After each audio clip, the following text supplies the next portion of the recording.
Shilajit. Est-ce que vous savez c'est quoi ce nouveau délire? Le Shilajit. Le Shilajit. Alors maintenant je vais faire attention à mon langage parce que je représente les docteurs en pharmacie, donc je ne pourrais plus être aussi un peu foufou qu'avant.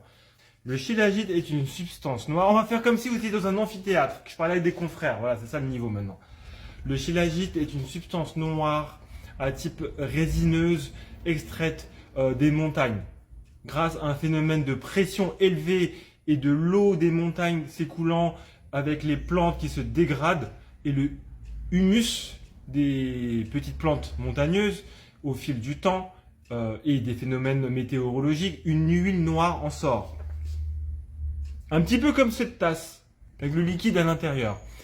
Le marketing existant et le capitalisme étant ce qu'il est, il a atterri dans nos contrées modernes, occidentales, pardon, sous la forme du Shilajit. Allégation supposée, bon pour la testostérone, donc dans les vidéos des réseaux, vous allez voir des hommes forts. Testostérone, lutte contre la maladie d'Alzheimer présumée, lutte contre le diabète présumé, meilleure forme globale. En gros, c'est la panacée. Panacée du mot grec qui traite tout. Grèce antique. Alors, in vitro, selon certaines études, ça marcherait. In vitro, ça veut dire dans un petit tube à essai fictif. En vrai, qu'est-ce que je peux dire? Attention, l'Himalaya maintenant c'est rempli de matière fécale. Il y a plus de 2000 personnes pseudo-alpinistes qui payent 100 000 euros pour monter jusqu'à l'Everest version 5 étoiles. Ils font un peu leurs besoins partout. L'eau ruisselle, donc le nouveau Shilajit local est rempli de Escherichia coli. Premier point. Deuxième point, celui que vous achetez sur Amazon, sur TikTok ou que sais-je, vous savez pas ce que vous allez acheter. Il n'y a pas de normes françaises. Donc vous pouvez acheter du tout et du n'importe quoi qui sera dangereux pour vous. Voilà. Troisième point, et là on va en faire un peu de science. C'est quoi le Shilajit en résumé? C'est une plante dégradée, ça s'appelle le humus. Vous allez à Truffaut, vous prenez un paquet de humus à 5 euros, ben c'est ça. On met de l'eau, on le fait ruisseler. C'est noir parce que c'est chargé en acide fulvique, en humus. Vous pouvez voir l'eau de l'Amazonie. L'eau de l'Amazonie, ben vous n'allez pas la boire. Quand vous la voyez toute marron, toute noire, vous vous dites, ben non.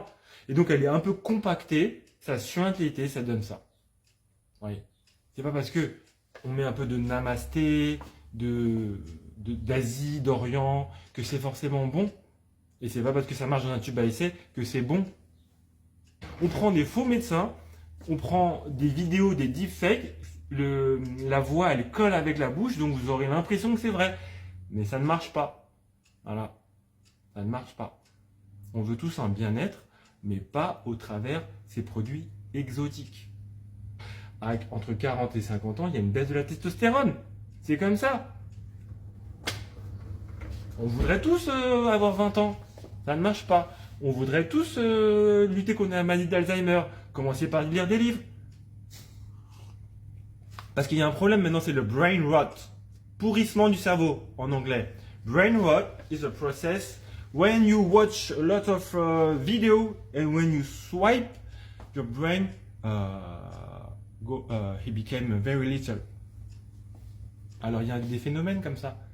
On peut développer notre culture, notre esprit critique.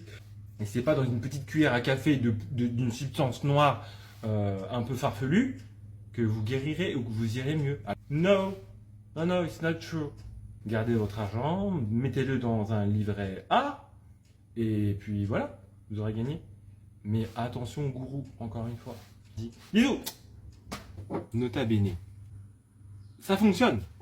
En résumé, ça peut faire du bien si vous êtes un Népalais qui porte des pierres et qui travaille dans une montagne locale et vous voyez un peu de jus noir, vous le prenez, ok, je commande pas ça, ça peut éventuellement vous faire du bien, peut-être, et encore c'est approuvé.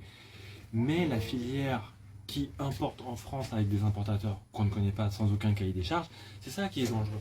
C'est ça ce sur quoi je veux alerter.